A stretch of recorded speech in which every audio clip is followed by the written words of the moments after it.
ऊंचे एंडीज पहाड़ों में जहां बर्फ की चादरें हर तरफ फैली हुई थीं और ठंड की तीव्रता हर किसी को कंपा देती थी, एक हवाई जहाज बादलों से उड़ रहा था।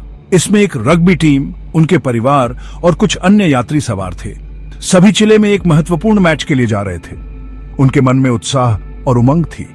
परिवार और दोस्तों ने उन्हें हवाई अड्डे पर विदा किया और सभी ने एक सुरक्षित यात्रा की कामना की। ये फ्लाइट 571 था जो अपने गंतव्य की ओर बढ़ रहा था, लेकिन किस्मत को कुछ और ही मंजूर था। अचानक मौसम ने करवट ली। आसमान में काले बादल छा गए और हवाई जहाज के अंदर बैठे यात्रियों के चेहरों पर चिंता की लकीरें उभर आईं। फ्राइडे अक्टूबर 13, 1972 को एक दिन जो हमेशा के लिए इतिहास में दर्ज हो गया, वो हुआ जिसकी किसी ने कल्पना भी नहीं की थी। भयानक तूफान में फंसकर जहाज बेकाबू हो गया। पायलट ने पूरी कोशिश की, लेकिन तूफान की ताकत के आगे सब बेकार था। जहाज एक पहाड़ की चोटी से टकरा गया। टक्कर इतनी जोरदार थी कि जहाज के टुकड़े टुकड़े हो गए। चारों तरफ सफेदी छा गई। फिर सन्नाटा। टक्कर बहुत भयानक थी। हर तरफ बर्फ और मलबा बिखरा हुआ था। धातु चीख रही थी, सामान उड़ रहा था और यात्री चिल्ला रहे थे। हर कोई अपनी जान बचाने की कोशिश में था। जब ये सब शांत हुआ तो एक भयानक दृश्य सामने था। 32 लोग जिंदा बचे थे, लेकिन उनकी हालत बहुत खराब थी। बचे हुए लोग एक बर्फीले वीरान में फंसे हुए थे। उनके पास न तो खाने का सामान था, न ही कोई मदद की उम्मीद। टूटे हुए शरीर मलबे में पड़े थे। इस त्रासदी की याद दिलाते हुए हर किसी के मन में एक ही सवाल था, अब क्या होगा? बचे हुए लोग एक बर्फीली कब्र में फंस गए थे। उनकी उम्मीदें टूटे हुए जहाज की तरह बिखरी हुई थीं, लेकिन उनमें से कुछ ने हार नहीं मानी। उन्होंने अपने साथियों की मदद की, एक दूसरे को सहारा दिया और किसी तरह जीवित रहने की कोशिश की। लेकिन यह आसान नहीं था। इस त्रासदी की याद दिलाते हुए हर दिन एक नई चुनौती लेकर आता था। ठंड, भूख और चोटों ने उनकी हालत और भी खराब कर दी थी। बचे हुए लोग एक बर्फीली कब्र में फंस गए थे। उनकी उम्मीदें टूटे हुए जहाज की तरह बिखरी हुई थीं, लेकिन उनमें से कुछ ने हार नहीं मानी। उनकी उम्मीदें टूटे हुए जहाज की तरह बिखरी हुई थीं।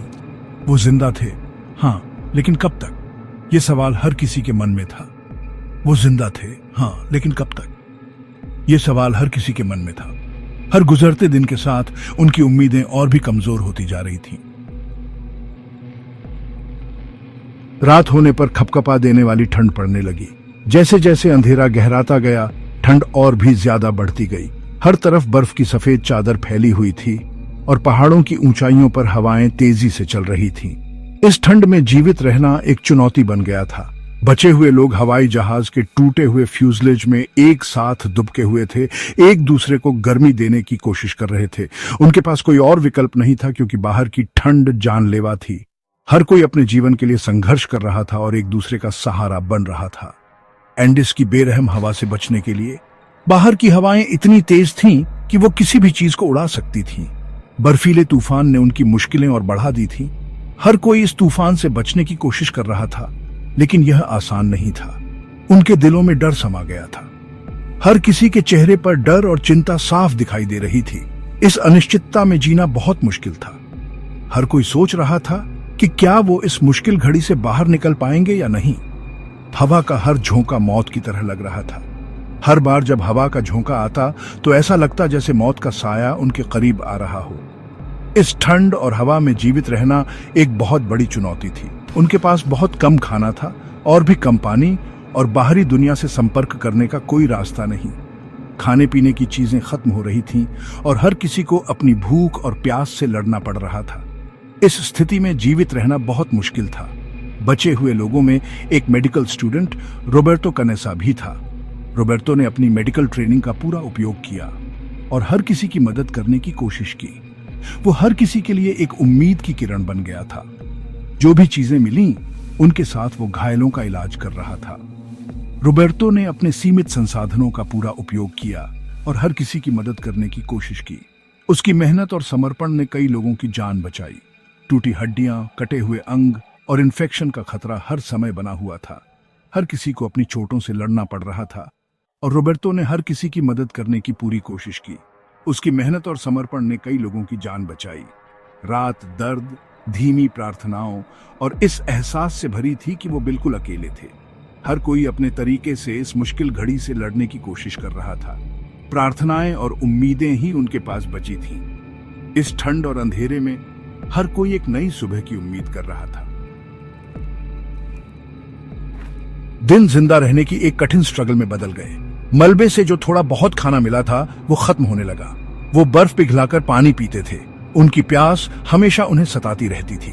एक छोटा सा ट्रांजिस्टर रेडियो बाहरी दुनिया से उनका एकमात्र कनेक्शन था। फिर उसमें से एक बुरी खबर आई। उनकी खोज बंद कर दी गई थी। उन्हें एंडिस की विशालता में खोया हुआ मृत मान लिया गया था। निराशा ने उनके दिलों को घेर लिया। दुनिया ने उन्हें छोड़ दिया था। अब उनकी एकमात्र उम्मीद खुद को बचाने का कोई रास्ता ढूंढना था। सेक्शन 4। एक भयानक फैसला जिंदा रहने के लिए कुछ भी। भूख उनके पेट में कुतर रही थी। ठंड और भूख ने उन्हें कमजोर बना दिया था और उनके पास कोई विकल्प नहीं बचा था। वो जहाज के कुशन्स खा रहे थे, किसी भी तरह का खाना पाने के लिए बेताब। उनके पास खाने के लिए कुछ भी नहीं था और हर गुजरते दिन के साथ उनकी हालत और खराब होती जा रही थी। लेकिन ये काफी नहीं था। मौत उनके कैंप में घूमने लगी। हर तरफ निराशा और डर का माहौल था। हर कोई जानता था कि अगर कुछ नहीं किया गया तो उनका अंत निश्चित था। कमजोर लोग चोटों और ठंड के आगे हार मानने लगे। उनके शरीर अब और सहन नहीं कर सकते थे। हर गुजरते पल के साथ उनकी उम्मीदें टूटती जा रही थीं। जिंदा लोग मृतकों से ईर्ष्या करने लगे जो इस बर्फीले नरक से बच गए थे।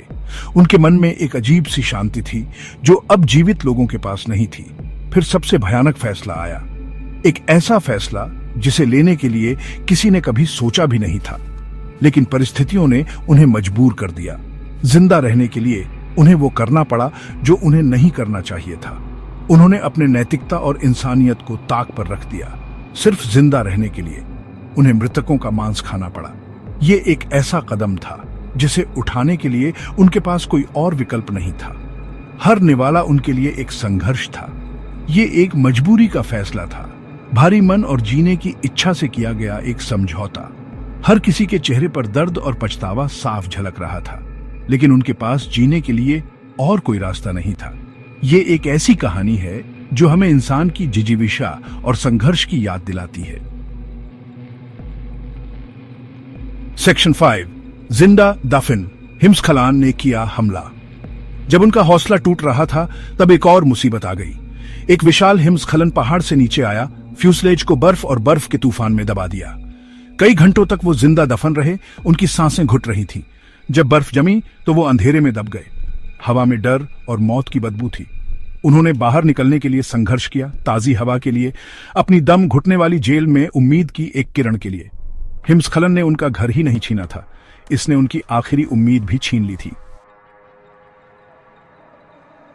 सेक्शन 6। एक खतरनाक सफर। मदद के लिए मिशन। तब उन्हें पता चला कि कोई उन्हें बचाने नहीं आ रहा है। उनकी एकमात्र उम्मीद एक साहसिक भागने की कोशिश थी।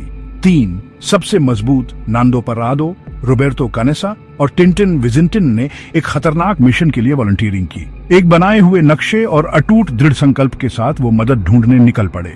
उनका सफर इंसानी सहन शक्ति का प्रमाण था। उन्होंने थकान, भूख और खतरनाक रास्तों से लड़ाई लड़ी। उनके शरीर अपनी सीमा तक पहुंच गए थे। हर कदम आगे बढ़ने की उम्मीद और मलबे में पीछे छूटे उनके साथियों की याद से प्रेरित था। सेक्शन 7। आशा की किरण सभ्यता से मुलाकात। कई दिनों की कठिन यात्रा के बाद एक दृश्य ने उनकी आंखों में आंसू ला दिए। एक दूर घाटी में एक अकेला चरवाहा अपने झुंड को चरा रहा था। उन्हें सभ्यता मिल गई थी। उनकी आवाजें पहाड़ों में गूंजी, उस चरवाहे के कानों तक पहुंची जिसे पहले लगा कि वो कुछ सुन रहा है। चरवाहा सेर्जियो कातालान उनका रक्षक बन गया। वो उनके लिए खाना, गर्मी और बचाव का वादा लेकर आया। उसने अधिकारियों को सूचित किया और जल्द ही हेलीकॉप्टर दुर्घटना